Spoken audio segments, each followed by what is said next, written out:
everyone. Thank you so much for joining us on this late winter day. I'm Kathy Rominsky, even though it says Lucurdo on the under my name. I go by Rominsky for the sake of the Sandy Spring Garden Club. I'm one of the co-presidents, and the other co-president is Marge Combs.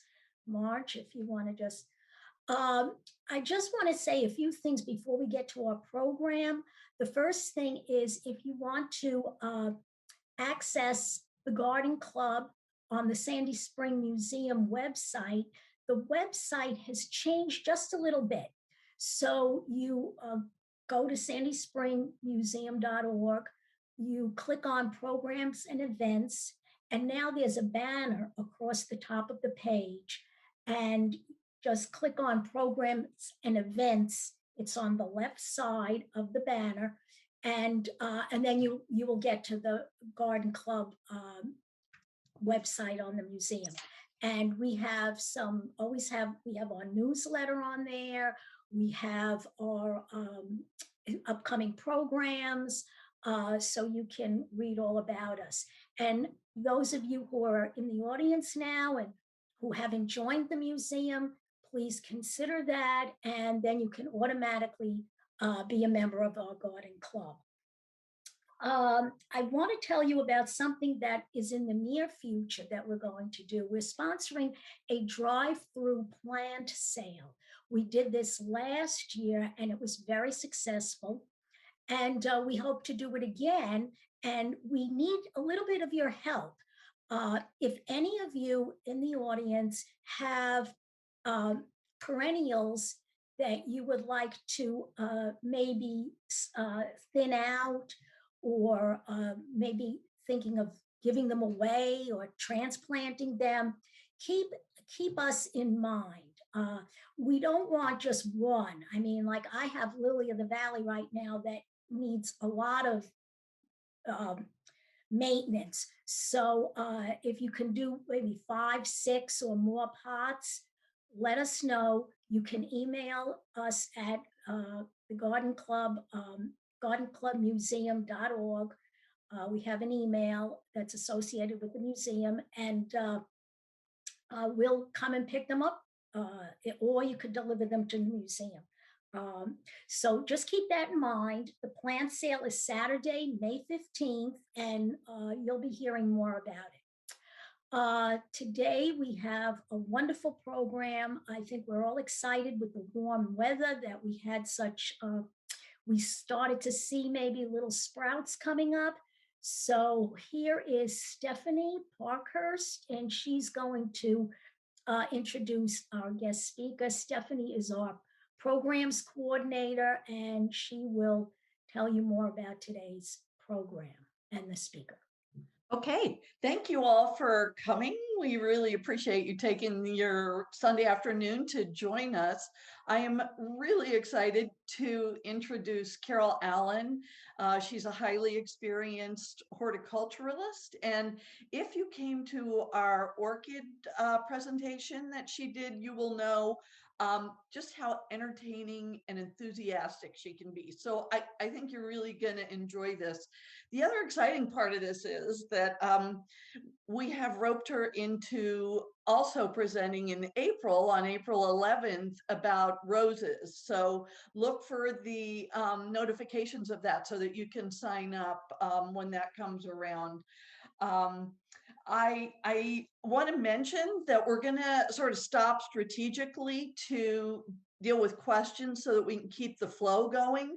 And so at some point when Carol gets to, a comfortable stopping point, she'll let me know, and I will sort of field the questions.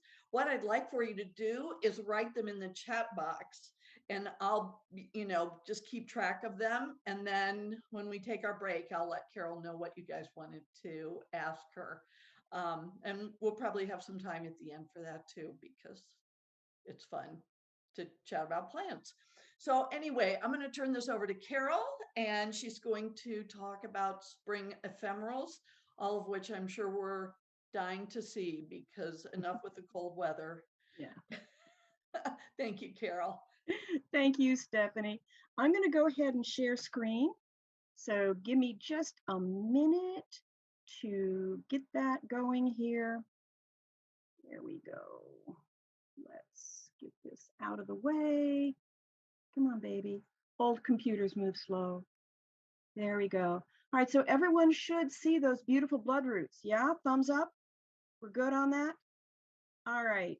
So I have to admit that I'm not into current culture, but I did like this quote from Prince, the musician, but life is a party and parties weren't meant to last.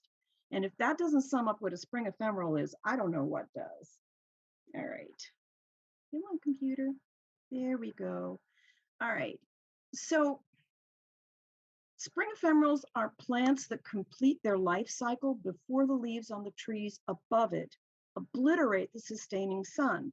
Because, photosynthesis rules. So how do these plants manage their whole lifestyle in the heavy woodland shade? And we're going to look into that. This is an anemone nemorosa. Yeah, I think this is an anemone nemorosa, which I'll talk about a little bit later. All right. So again, my computer's just acting slow. Be patient. All right. So as we know, if you plant any bulbs that bloom in the spring ephemerals also include our favorite non-native. You're allowed 15% and still can be good. And they're called geophytes. Geo, earth, phyte, love. So earth lovers. And they've adapted this lifestyle for very harsh conditions. So we know that when the soil is cold, it slows nutrient uptake. You don't have pollinators. And then you've got, at least in the mid-Atlantic, we've got this on again, off again, on again, off again climate. That can be pretty tough on a plant. When you think about it, the bulk of our plants are going to be growing and reproducing in the warm weather. So how do these guys get away with it? All right. Cold soil, lack of pollinators, unfavorable weather conditions. Yeah. So what they have is they've got growth basically in two different phases. Sorry, there's scientific words here today. Hypogeous, growth below the ground, and that's your roots and your buds, and epigeous, vegetative and reproductive growth. So just because we can't see them doesn't mean that they're not doing something underground. All right. So we know that photosynthesis is effective at about 68 degrees Fahrenheit. So even though I've got plenty of stuff going on in my yard because I plant for winter, spring bloom, it's what sustains me until the weather gets warm. I know that those plants out there are not photosynthesizing effectively because it's not 68 degrees today. It's nice, but it's not 68 degrees. All right. So in the winter, we can have low soil moisture, and we can definitely have inefficient water and nutrient uptake by these plants because of the low temperatures. But a lot of them have mycorrhizal associates to be able to help move nutrients and water into the plant tissue at these low temperatures. Now, as a general rule, the native plants that I'm showing you, and I'm sorry, I haven't been telling you what I've been showing you. Oh, I'm bad. All right, require deep nutrient-rich soil. And that's not so much for the plant, yes it is, but it's more for the mycorrhizal. So it's more for the microecology in the soil to help facilitate these guys' needs, okay, their physiological needs.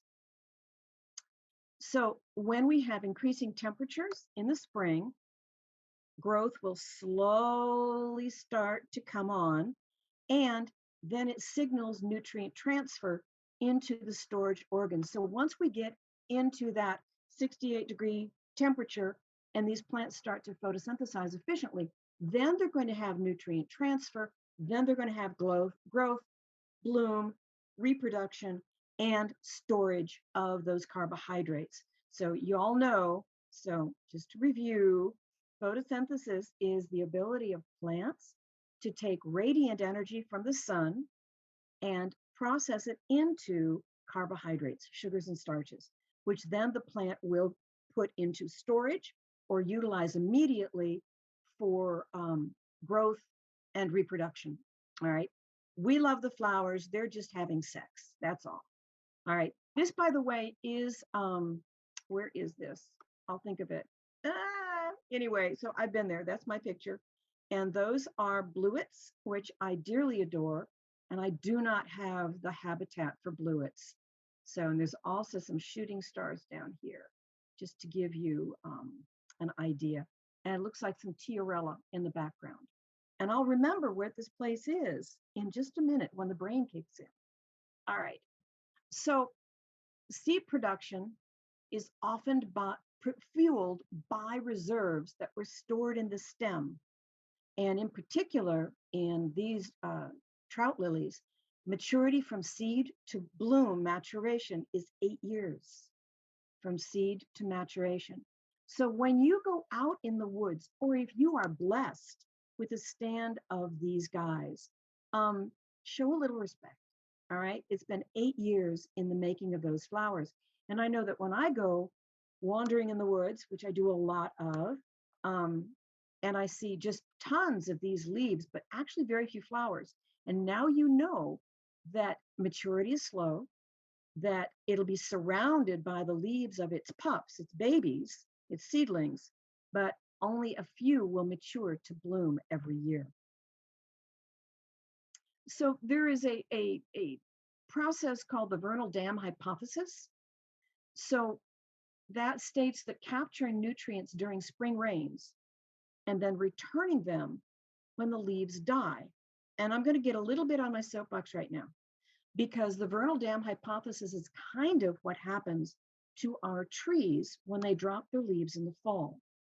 In the spring, the roots pull up the nutrients, the mineral nutrients from the soil, transport them into the leaves. They spend all summer photosynthesizing, storing nutrients. And then when those leaves drop, they return the nutrients from whence they came.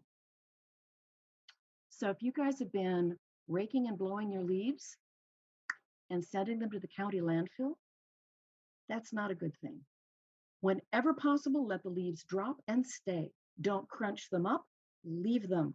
I know it's a different aesthetic, and I know that it's going to take a long time before people, if ever, get into the realization that when tree leaves fall, they're meant to stay there, and they're completing that nutrient cycle. It also keeps that soil microecology good and healthy, and that's what helps power all of these pretty things. This is a spring beauty, and I think there might be some leaves of white wood aster in there as well. Okay, so wait a minute. They're reproducing when there aren't very many insects out there to help. So they have certain kind of symbiosis. Symbiosis is you help me, I help you type of deal. And they have them with ants. So this is a seed, and it could be of a trillium. And you see this fleshy kind of gelatinous thing right here, eliosome. So the ants will eat the eliosome, but before they do that, they carry it off into their burrows, okay, which are deeper underground, so more temperature moderation. They're probably very rich with ant poop, all right? Ants poop too, all right? So it's a perfect place for some of these seeds to germinate. So you've got the symbiosis with ants, and that's hepaticas, many of our violets, wild ginger, Dutchman's breeches, trout lily, bloodroot, the trilliums, big time, milkworts, and corydalus, all have this symbiosis with ants for seed distribution. And the fact that they have evolved with this eliosome just to get the ants to move them around is just amazing to me. Just amazing. So it's another one of those tricks or methods that help these plants come on so early in the spring when there are not pollinators, there are not well, there are birds, but they're busy, to help them out. So this is kind of cool. All right, now there are a lot of good reasons to allow these plants to grow on our property. And by and large, that's going to leave them alone. Or if you want to tackle something like restoration, there's a lot of reasons. So I really, really love the fact that the popular press has has captured this concept of having a butterfly garden, having growing plants for pollinators, the whole concept of the pollinator plant symbiosis and other symbiosis. But we have a tendency to concentrate on summer blooming plants. What about the guys that first emerge in the spring?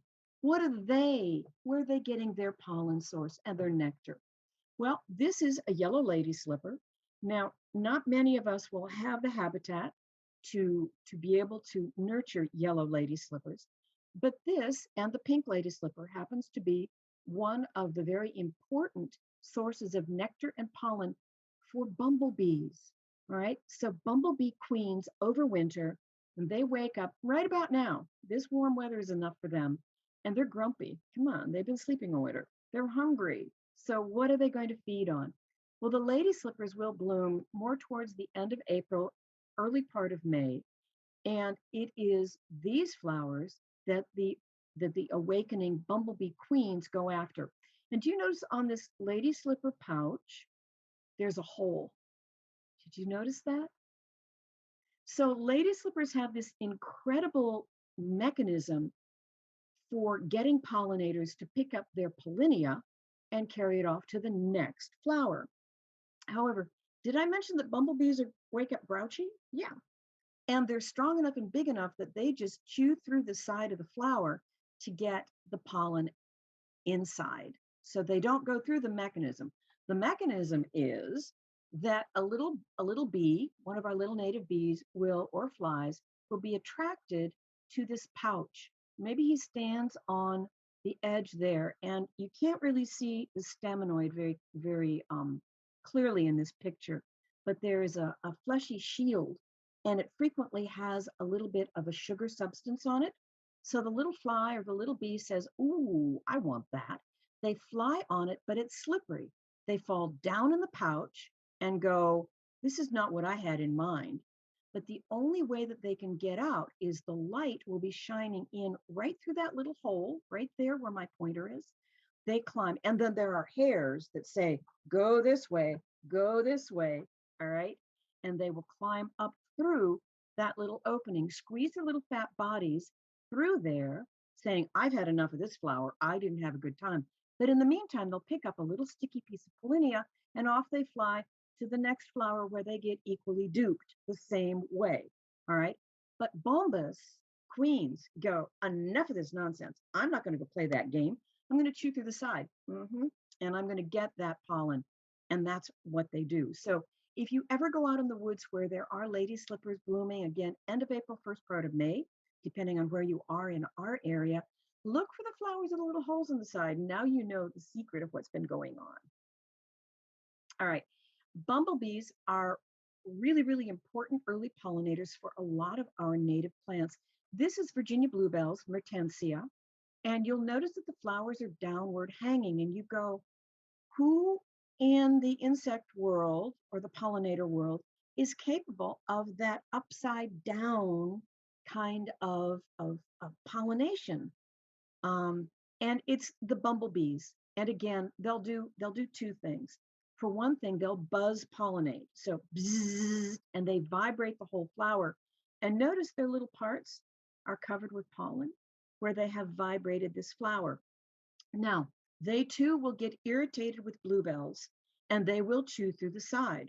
So that's another flower, first thing in the spring. See if any of those bluebells have a hole right about here, and she's your culprit. But hey, she's awakened from a long winter's nap. She's hungry, she's grouchy, and she's got a big job ahead of her. She has to form her colony, lay her eggs, make the workers. She's got a lot of work to do. So she needs, we don't begrudge her putting holes in flowers. All right. So these early spring blooming ephemerals also serve other beneficials. This is a syrphid fly, and it's feeding on the nectar and pollen from one of our native geraniums. And syrphid flies are really important to us. There are quite a handful of species. Their larvae just feed on aphids. So I do another talk where I talk about the larvae and how they're little aphid vacuum cleaners. So this is the adult form, and they're pretty, and they do our pollination of various flowers. But it's the larvae that are really the aphid vacuum cleaners that really help us in our vegetable garden and other places where aphids hang out, which is a lot. Here is a bee fly. You may have seen these. You don't know, what is that? You might see it kind of hovering around. It's not a hummingbird moth. This is a bee fly. So see how furry it is? All right. And look, it's got big googly eyes. So when you see something like this, don't be afraid, because those big googly eyes indicate that it is a fly. So this is Bombylius major, or the bee fly, again, one of our early native pollinators. And this is a Silene that it's nectaring on. And notice it's got that adaptation of that long proboscis to get down in these trumpet-shaped flowers. So the nectar reward's going to be all the way down there. But in order for this guy to get down there, he's going to have to brush up against the pollen, and there are some pollen grains on his head. So he's been around, and he's doing our pollination services early in the spring. And here's one of my favorites. Heliciid bees I love the green metallic bees. They're so pretty. And sometimes they'll like to land on you because they like the minerals on your skin. Don't smash. Don't smash until you see the whites of their eyes. That too is one of our early pollinators. All right. So this is what you can get, all right, with a planting of Mertensia virginica. This is my property. See the deer fence? That's the only way I can have this stand of Mertensia. When I moved, I live nestled into the southern end of Seneca Creek State Park. So I'm surrounded by state park on about two sides. All right. I'm pretty well safe there.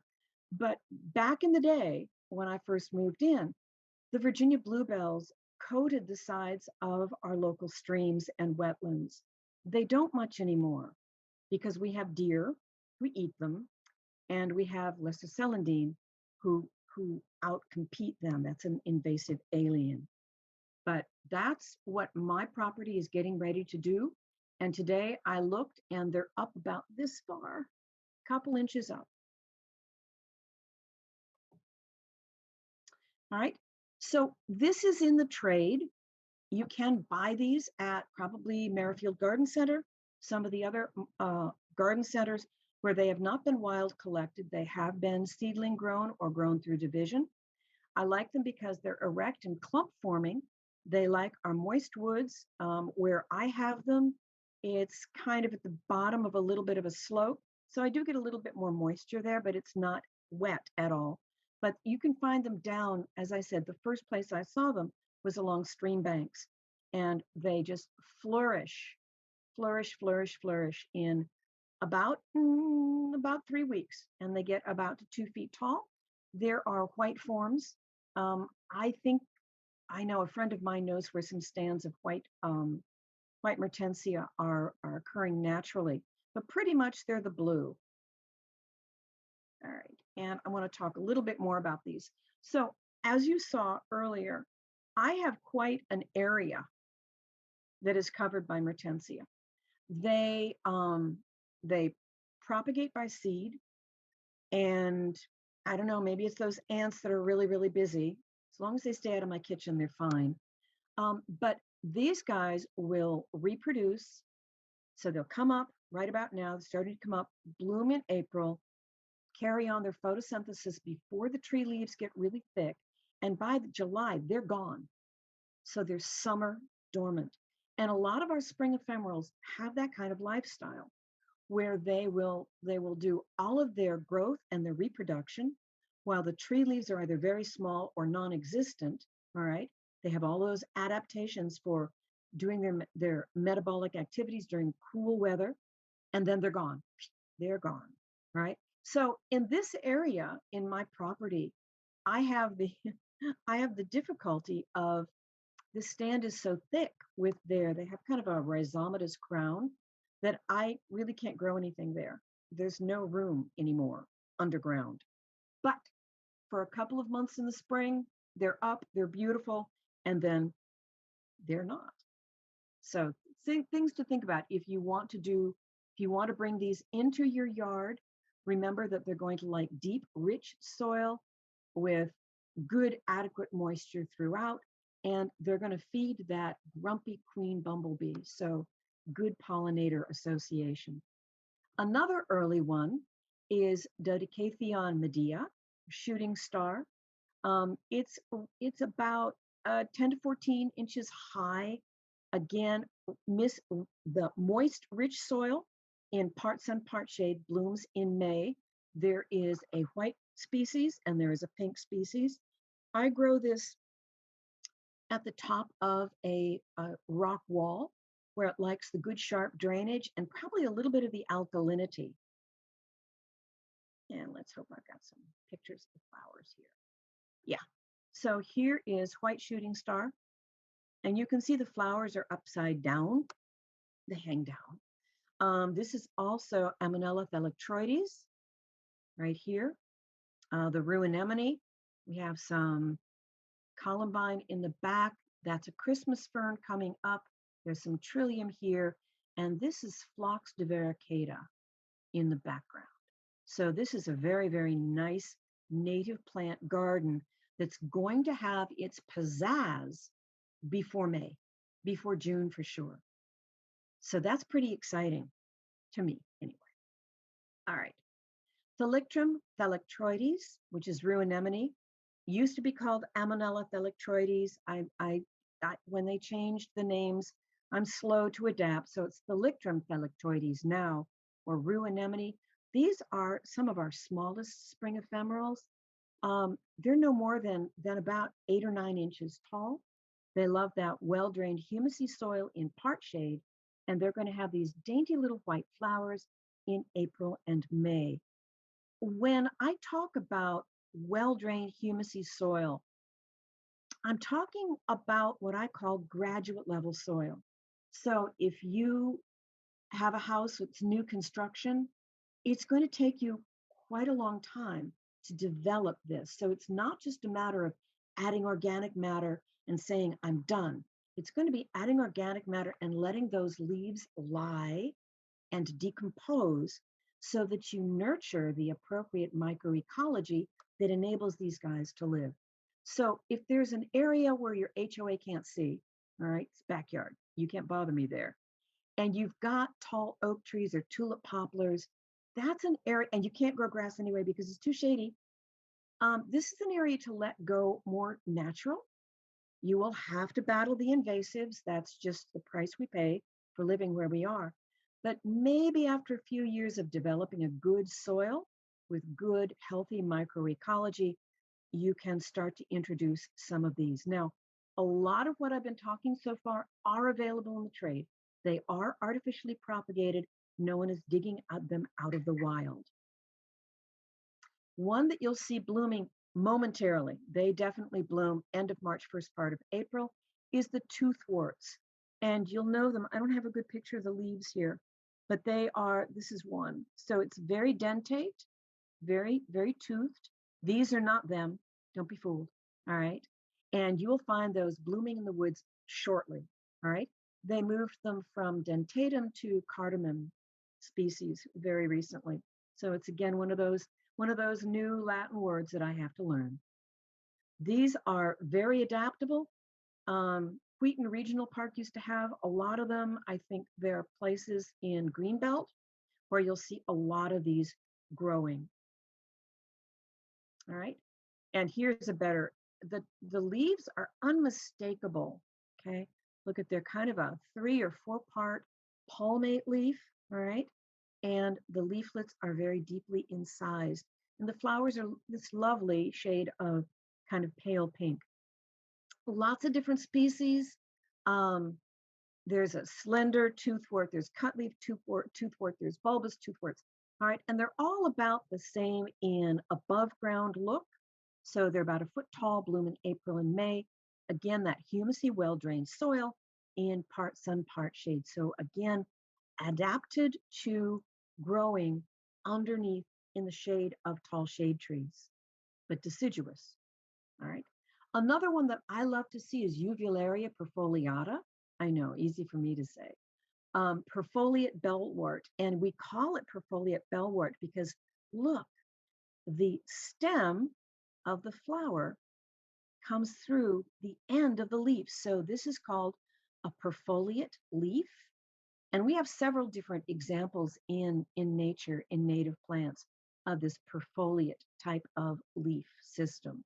But they are a little pendulous, yellow, so probably those bumblebees are a strong pollinator, would have to get up in them to pollinate them.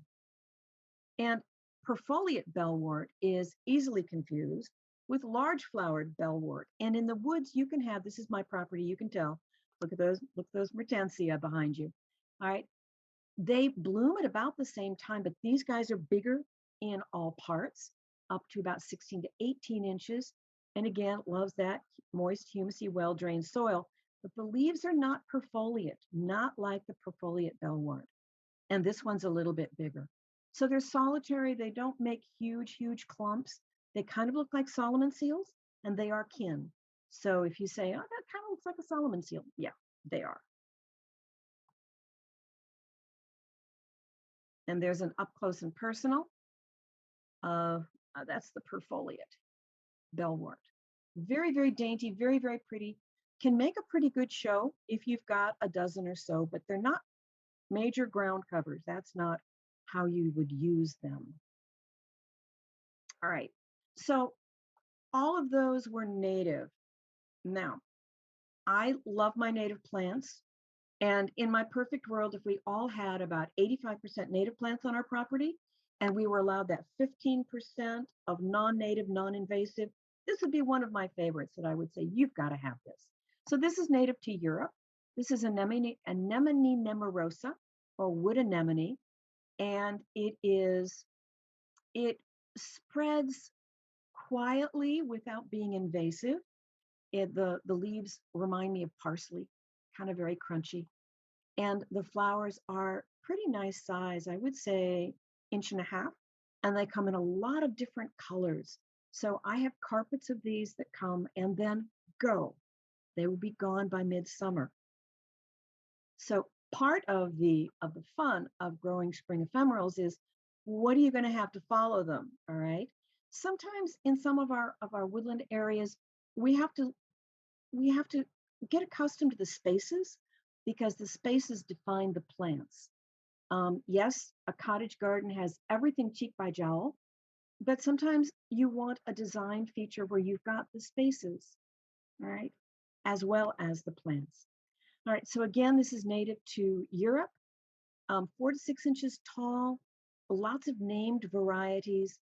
There's a light lavender one here, and there's a bluish lavender one here, and I've got a white one there. So again, this is my property where I have several different colors that I've collected over the years. These are in the trade, so nobody went to Europe and dug them out of the woods. So these have been in propagation, in cultivation for a long time, but very, very desirable. And when they bloom, they make a beautiful, beautiful show. All right, so another native, and it's sitting right next to a non-native. This is a pulmonaria, or a lungwort, and it's called lungwort because the leaves have splotches on it. So back in the days of the herbal manuals, where plants would be named for what parts of the body it was believed they would heal, this is called lungwort or pulmonaria, which is basically the same thing in Latin, because it was believed that it would be a good tonic for lung ailments. Lung ailments. And they have lovely shades of pinky and blue flowers. You're probably quite familiar with that. And it's coming up amidst a tangle of crocus leaves. So we know that we're now beyond crocus season, and this is a bloodroot, okay? Sanguinaria canadensis. And these are lovely, lovely flowers to naturalize in your wooded area, part sun, part shade. They are in the trade. Again, you can get them with no guilt. They've got this wonderful leaf with lovely indentations, kind of comes up like a hand. 6 to 10 inches tall. The flower emerges and then the leaf kind of emerges around it. Flowers about 2 inches across. And this is probably my stand because I have some that are single and then some that are semi-double.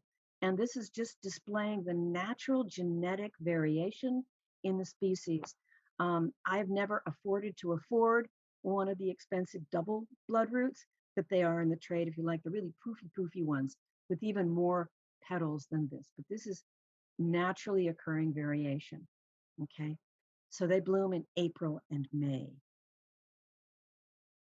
One that you can see in the woods right now, again, Wheaton Regional Park, Greenbelt, is Claytonia virginica, our spring beauties.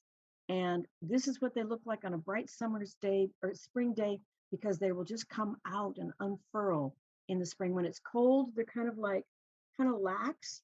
And then when it's bright and sunshiny, they'll gravitate towards the sun.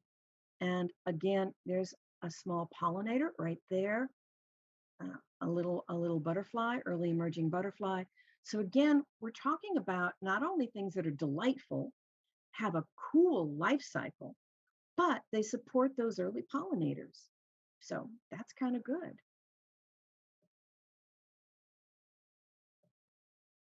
All right. So they're known for their clusters of 5 petals. All right. Delicate stems. You can see that you've got the buds waiting to unfurl here. And then as they get pollinated, they will tip back down. So when they release the seeds, they go down to the ground. All right. And if you're lucky and you have the right spot, they will self-seed. They actually prefer a little bit more sun to develop a good clump. And you'll see them kind of in breaks of the trees in the woods. And that's the little bit more sun that they prefer. All right. So everybody loves trilliums. Come on, what's not to love? This is a Trillium grandiflorum, and it's sitting next to a geranium. I probably took this picture up at the G. Richard Thompson Wildlife Natural Area in Linden, Virginia. And this Trillium grandiflorum, you're saying, I didn't know they came in pink. Well, they do and they don't, okay? They open up white and then they age to pink. So when I go up to Linden to look for the yellow lady slippers, it's right about Mother's Day. So the Trillium grandiflorum up there, and there are so numerous that they carpet the woodlands. They go across the drainage ditches in the road and up on people's lawns in great carpets. They're so numerous. It's amazing. You've got to go there. But you're going to go for the Trillium grandiflorum, you're going to go the first part of May. I usually go up Mother's Day, 10 days to 2 weeks into May, because that's when those yellow lady slippers are blooming. So I usually see the Trillium grandiflorum in the pink form because they're fading rather than the white form. So you know that trilliums have leaves, sepals, and petals that are all in 3s. That's where the Latin name comes. And grandiflorum, you don't have to be a Latin scholar to know that that's big flower, okay? And it's the one that I think everybody gravitates towards. It can get up to 18 inches tall. This is in the trade. You can buy this where it has not been wild collected. And again, if I emphasize has not been wild collected, I really want to urge you to make sure where you source some of these things. If you think that you've got the habitat, you've got the soil, you've got the light, you've got everything you think to make these guys happy, make sure that you're getting them that are not wild collected. So they're not being taken from their native stands into your yard, where hopefully they'll do okay.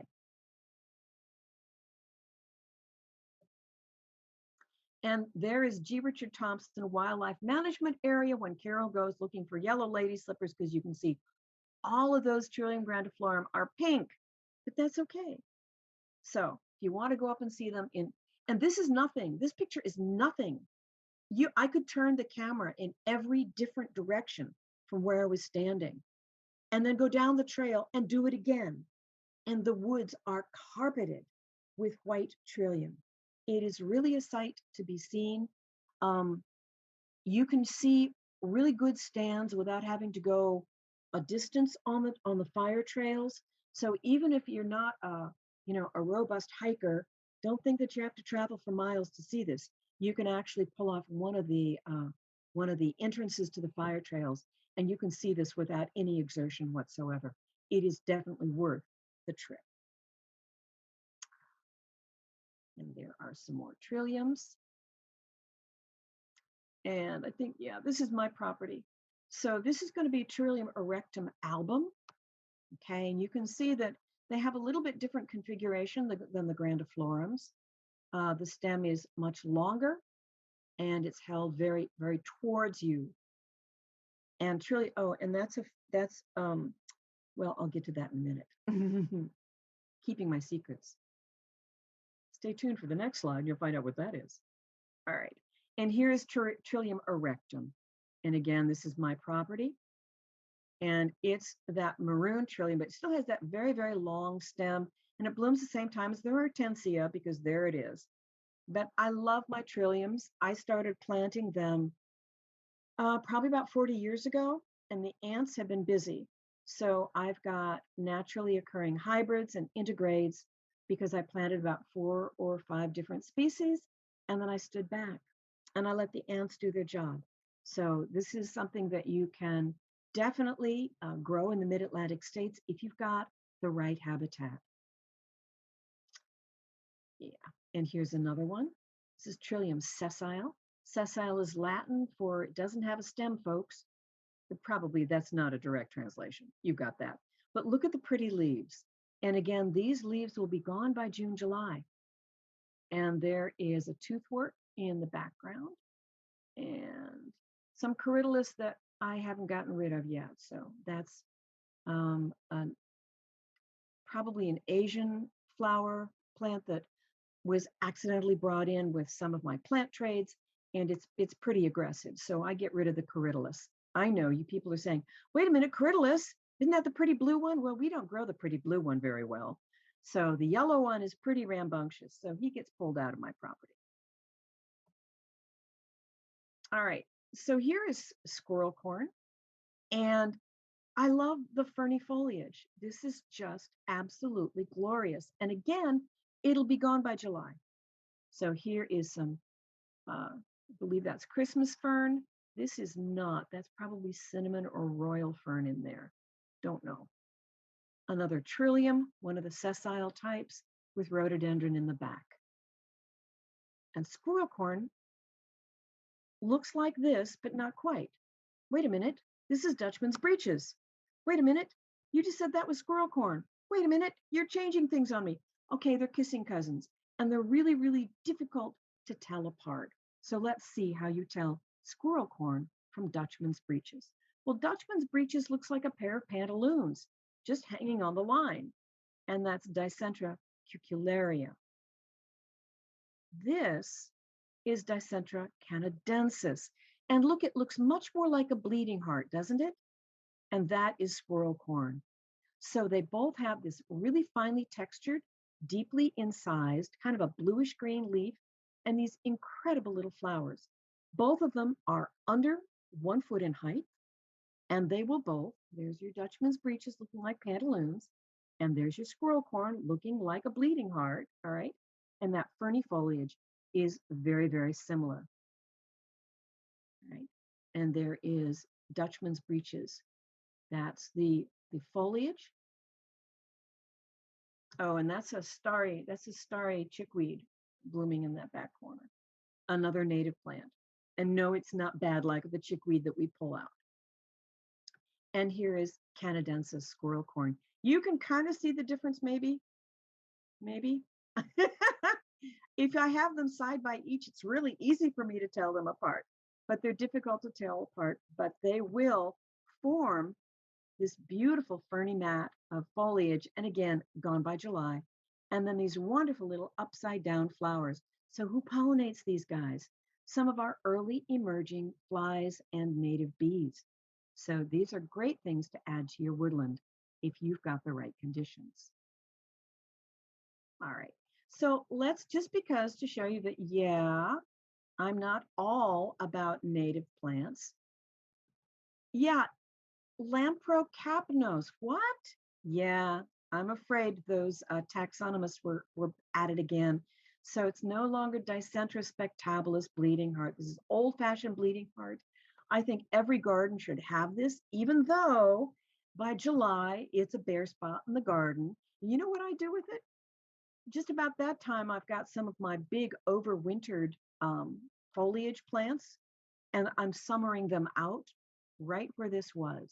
So it's an automatic opening in the garden for me to either put a pot full of seasonal flowers that I want to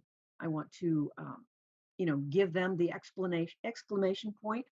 But that's how I manage this. Here it is in the spring, very, very early. Mine will start to come up in just a few weeks. And again, old-fashioned bleeding heart, absolutely fabulous plant, but a spring ephemeral. And there we go. So it is from Siberia. It can get quite large. It does self-sow, and it has a very fleshy root. So it's a little bit difficult to move, but I find that I will dig up some of the babies and I'll give them to new gardeners. And that's a kind of a gift that keeps on giving. My patch is 50 years old. So it's about 3 feet by 3 feet. It's pretty cool looking when it blooms.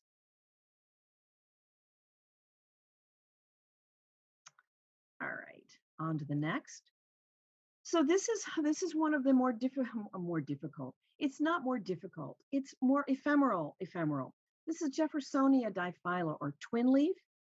And memorize what those flowers look like, because they're the Dickens to photograph. They will come out on an April afternoon. They will be in bloom for a few hours, and then poof, they're pollinated, they drop their petals, but the leaves are cool. This is why it's called diphylla, 2 leaves, diphylla. So I love the foliage. The foliage is cool, and the flower is more than just ephemeral. It is like here, then gone. So again, this is available from specialty nurseries, and it's a fun addition to your wildflower garden. And again, part sun, part shade. Now, everybody knows Mayapples. I'm sure you guys do know Mayapples. Podophyllum peltatum. I particularly love Mayapples because they make a good ground cover in our shady woodlands. And I let them just kind of have at it. They get up to about 18 inches tall. I love the exotic leaves, and I love their little white flowers. They kind of dingle dangle down, and then some of them will actually be pollinated, and they have a yellow fruit, kind of like a little tiny lemon, and it hides beneath the leaves. Now, I've been told, I don't have a good picture of the fruit. I've been told that it's edible, but I think it's one of those things that is edible, but it's probably going to be a moving experience. So I would not eat them. Okay, let the squirrels have them. But I love that exotic umbrella leaf.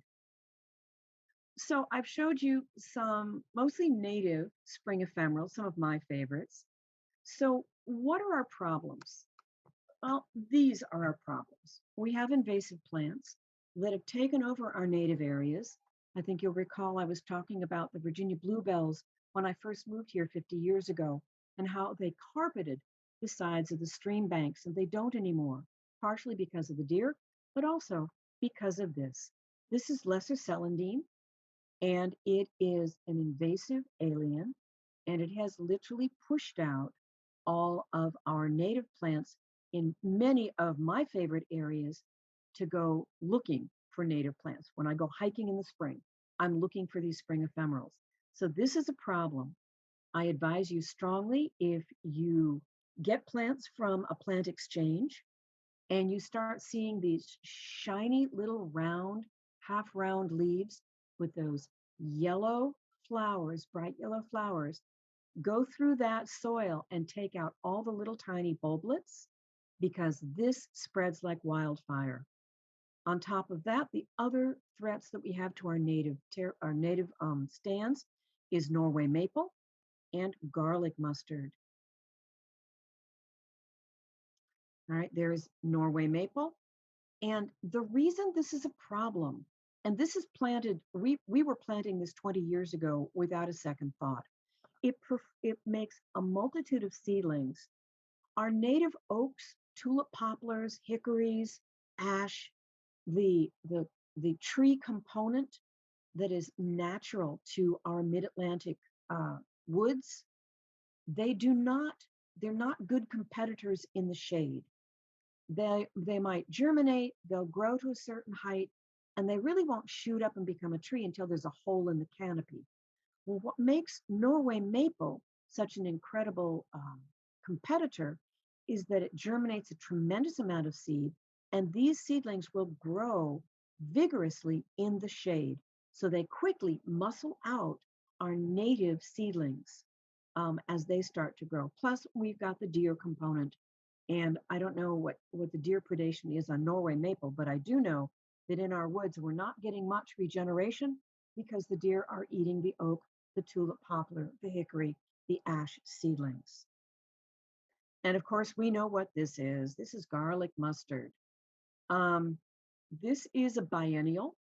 So if you have an area in, say, an adjacent common area or in your backyard where you see this really kind of almost a triangular shaped leaf with all of these little scallops and these white flowers in the spring, at least if you can't pull it out, at least don't let it go to seed. So you start managing the seed bank. If you've got grandkids, pay them a nickel a plant, but it's got to have the root attached to it. So the first year the seeds will germinate, they'll make a low growing rosette of these leaves. And sometimes right about now, they have a little tinge of purple to them. And then the second year up comes the flower stalk and they make a profuse amount of seeds. So you want to control this by pulling and digging, but also don't let it go to seed. All right, so before I go on, do we have any questions in the chat? Yeah, there were several, Carol. Kathy asked if she should rake. No. No. Okay, so I understand. I live in the woods. I don't have grass. I got rid of grass 30 years ago. All right. I must admit, riding on the riding lawnmower was fun, but I realized very, very quickly on my slightly sloped property that I was causing tremendous amount of erosion. I had enough shade. I couldn't grow a good stand of grass, and I was eroding the soil. And I went, this is not right. This is not good. So I stopped. And what I did is I covered the entire area with 4 to 6 inches of arborist wood chips, and I let the leaves fall. And I've been doing that ever since. So no, we know now that we have all of our beautiful moths, like our Luna moth, and some of our other big, beautiful moths, they hibernate in those leaves. So if you pulverize them, if you rake them, you're actually breaking that life cycle. So Okay. if you have an area that you But can. my question is that my property is nowhere as large as yours. Is there fungus under there? Are there ticks under there? I didn't rake this time. And now should I rake now? No, just leave it? Yeah, Okay. just leave it. Okay, so ticks. Ticks are a reality because we have both deer and we have white-footed deer mice. And the ticks have an alternate lifestyle where when they're juveniles, they actually prefer these small rodents. And then they like to go to the larger warm-blooded mammals when they're a little bit bigger, although they're pretty indiscriminate. So one of the best ways to control ticks is to get tick tubes. Now you can buy these or you can make these, but this is a cardboard tube and it has cotton batting in it. And that cotton batting has been liberally dusted with pyrethrin. And the mice want to use the cotton batting. It's very attractive for their nests. So they take the pyrethrin infused cotton batting into their nests. And they have actually found, studies have found that that is a pretty darn good way to help control the ticks. And then definitely things like barberry. If you've got barberry, cut it down, get rid of it. First of all, it's an invasive alien. And secondly, it forms wonderful sheltering spots for the mice that grow the ticks that da-da-da-da. So you can control your ticks in some pretty low impact ways, making your habitat for mice a little less desirable, providing the mice with this cotton batting that's infused with pyrethrin. There are hacks on the internet that tell you how to make them out of toilet paper rolls. Yeah, you can do that. Or you can buy the tick tubes. And I heartily recommend those. And keep the deer out. Fence your property. Oh, I love them. No, I don't keep them out. I let them come in. Then you're going to have ticks. They are part of the life cycle of the tick. And Catherine, you may think Bambi is beautiful, but Bambi's got a dark side. And I know a number of people who not only have Lyme disease, which they will live with for the rest of their lives, but babesiosis and a lot of the other tick-borne diseases. The tick-borne diseases have exploded up and down the East Coast. And the Mid-Atlantic and New England are epicenters for tick-borne diseases. So keep Bambi out there, way out there, way, way out there. And don't let that tick breeding part of beautiful Bambi in your yard, because yeah, tick-borne diseases are no joke. Any other questions? Thank you. But your timing's perfect on that. We just had a presentation from one of our garden club past presidents about pests and how to sort of easy ways, natural homemade remedies. And she mentioned the tick tubes, which I had never heard of. So yeah, what you don't want to do, absolutely do not want to do, is do not cover spray. Give Mosquito Joe the boot. He doesn't work very well, and he kills everything. Do not fall for their sales pitch. So no cover sprays, people. If you need to get a pest taken care of, then zero in on that pest and try to outwit it. Yeah. Yes. And I think the other question was, how do you find out about? I mean, you mentioned YouTube as well as Amazon. Well, you can buy the tick tubes on Amazon, but the hacks are all over the internet. And I made my own. I saved up all of my paper towel rolls and my toilet paper rolls, and I cut them into pieces, and I spray painted them to give them a little bit of water resistance. And I got a package of cotton balls and fluffed them out, put the pyrethrin in it, stuffed them, and then I put them in the sheds.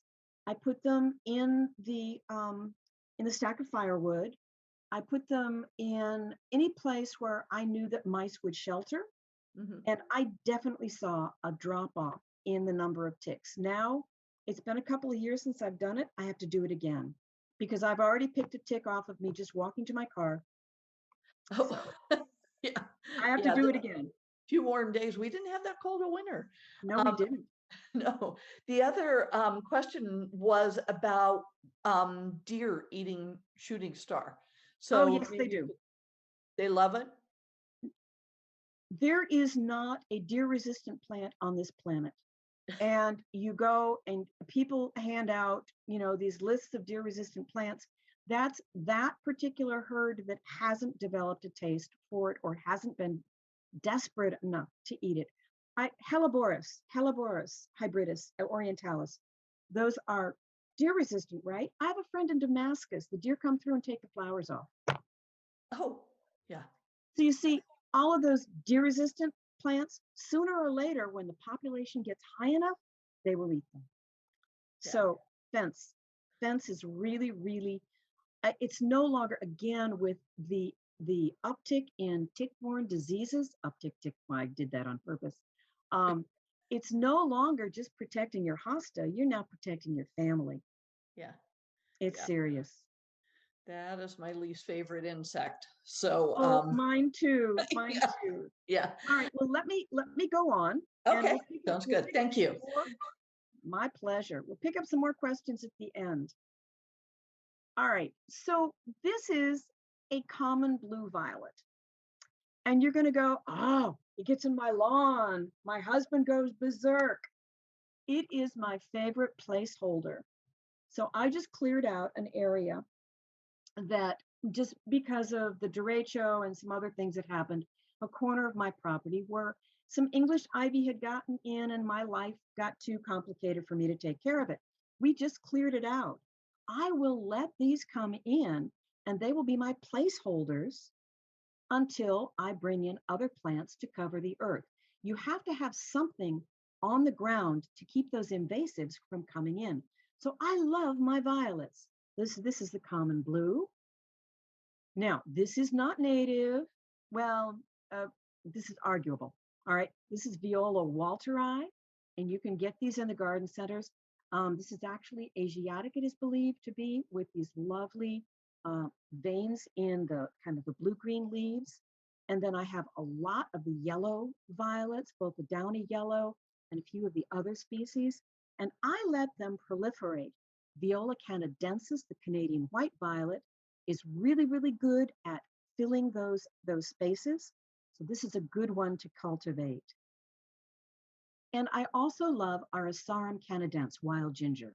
This may be deciduous, but I still love the way it comes up, and it has these wonderful heart-shaped leaves. The flowers are little tiny kind of maroon things underneath the leaves, and they will, if you lift up the leaves, you can see them. But this makes a great native ground cover. So between the violets and the wild ginger, they make great, great ground covers in our native area. And I particularly love Pachysandra procumbens. Our Pachysandra terminalis, we have learned, is too much of a competitor in our gardens. It's particularly rough on our on our azaleas, but the Allegheny spurge, Pachysandra procumbens, is not as aggressive, and it's got these lovely, lovely mottled leaves. Takes a little while to get established, but wonderful, wonderful mottled leaves. And curious white flowers. And then, of course, there are the ferns. This is our native Polysticum acrosticoides, Christmas fern, and that will be coming up momentarily. And they are wonderfully evergreen. So it's a good evergreen kind of focal point in the midst of all this deciduousness. All right. And another favorite of mine is the northern maidenhair fern. And that likes those shady areas where the moisture accumulates. And I have a stand of it, not on my property, but down along Berryville Road near the Seneca Creek. And it is just so, so delicate and beautiful. Now, I've been talking about SpringEphemerals, and I mentioned, then what do you cover them with? Because they're going to be gone by July. So white wood aster blooms like this in August, September, and into early October. So when you think about supporting pollinators, I've been talking about the early spring ephemerals, but then we need to provide the pollen and the nectar for the late season, all right? And Erebia divaricata, white wood aster, does that job really, really well. And this is in some pretty dense shade, and it is competitive. And again, supports those late pollinators. There's your leaves. Now, what I like about this is the crown is that rosette will sometimes be semi-evergreen, and it holds the soil on my slopes very nicely from erosion. So remember, erosion is a problem. There is a mixed tapestry of all kinds of spring ephemerals and summer cover plants. So I've got a little bit of Brunera in there. I've got some trilliums. So there's some daffodils back there. So there's a whole bunch of plants, and there's some, so those are white violets. So there's a whole bunch of plants that can form this mixed tapestry that makes a great shady ground cover. I do not get any alien plants in there. It's heavy enough that I don't get any of the invasive aliens coming in.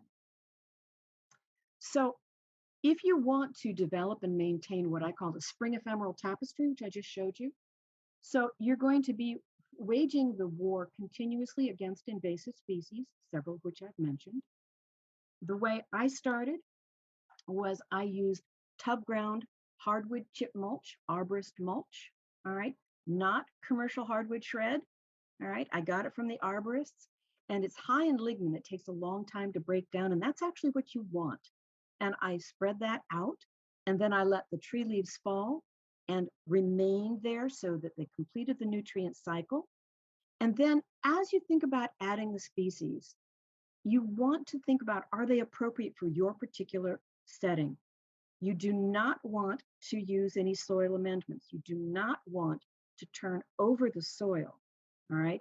Actually, there's a lot of good science behind soil amendments are not necessary, particularly in this application, because every time you turn the soil, you actually destroy the soil structure, and it has to remake its soil structure. And this is an area that you will not fertilize. Do not fertilize at all. Our chemical fertilizers and even our compost, when applied heavily, right? First of all, composts are high in phosphorus, and phosphorus is the #2 pollutant in the bay. So think twice before you add compost, all right? Don't apply it unless you absolutely need it, okay? Because of the high phosphorus levels. But our chemical fertilizers mess up that soil microecology that we're trying to grow, because all of those plants I was talking about need that soil microecology. And a big dollop of be patient, all right? Be patient. It takes a while to convert that I'm not growing grass very well underneath these trees to that spring ephemeral tapestry that I just showed you. All right, I have to give credit to some of the images that I borrowed. They're from Jim Fowler. And if you don't know Jim, you want to. He has not only books, but he has a wonderful blog. He goes trekking, he and his partner, all through, I think it's probably North and South Carolina, photographing native plants. So if you love native wildflowers, you want to follow him. Very, very, very cool. And then a few of them were mine. Okay, they were mine as well. And with that, I would love to take questions.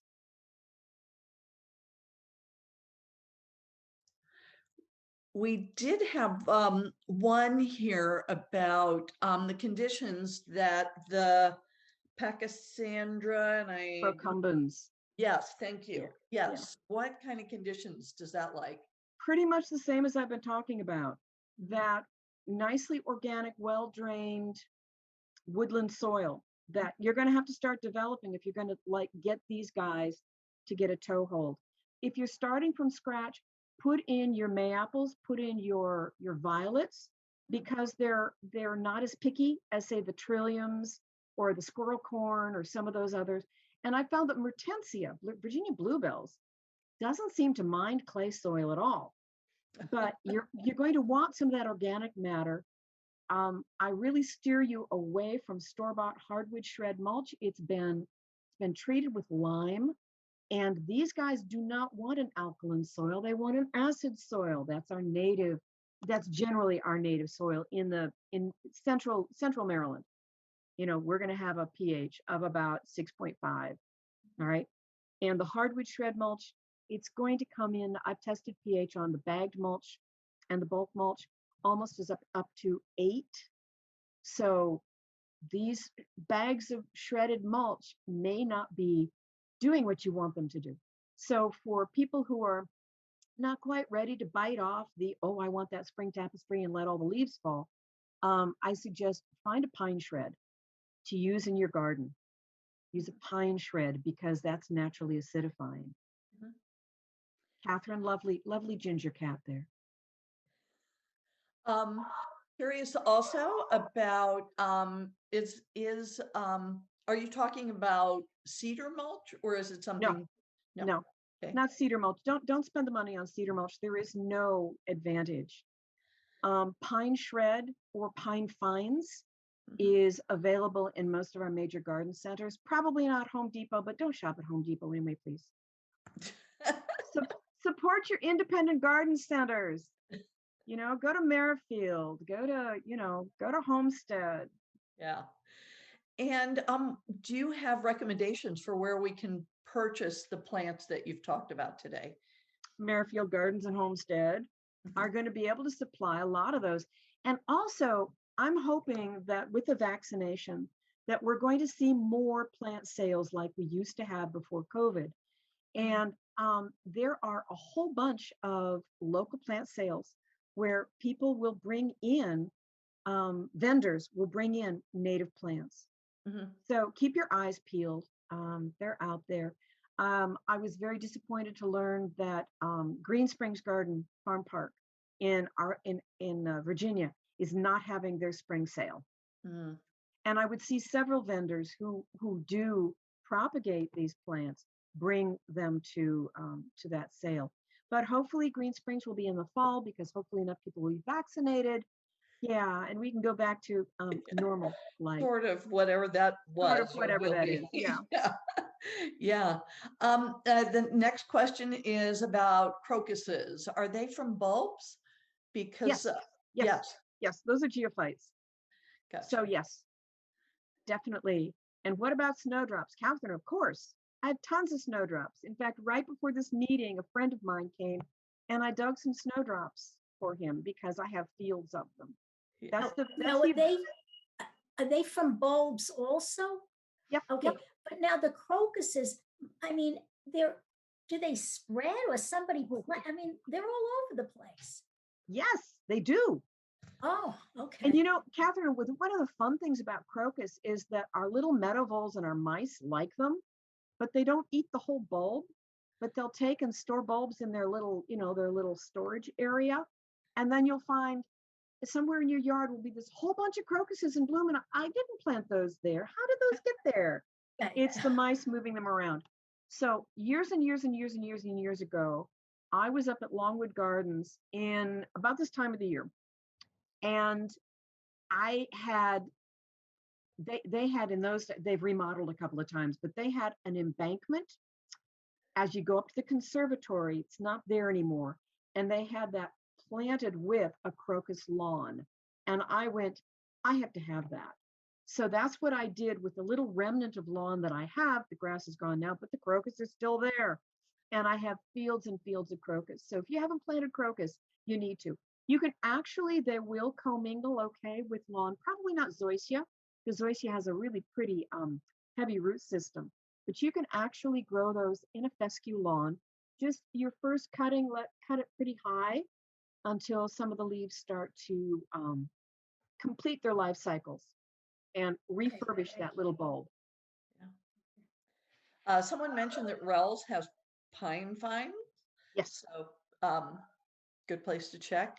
Yeah. Any other questions? No? Give it a moment. All right. I don't know if you have any last words. I want to remind people that April 11th, you'll be back talking about everything roses. Yep. Yep. And thank you so much. You're very welcome, guys. And you can always contact me via email if you have any questions. I would be happy to answer them.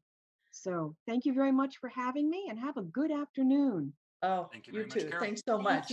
Thank you very much. You're welcome very much. Bye. Bye.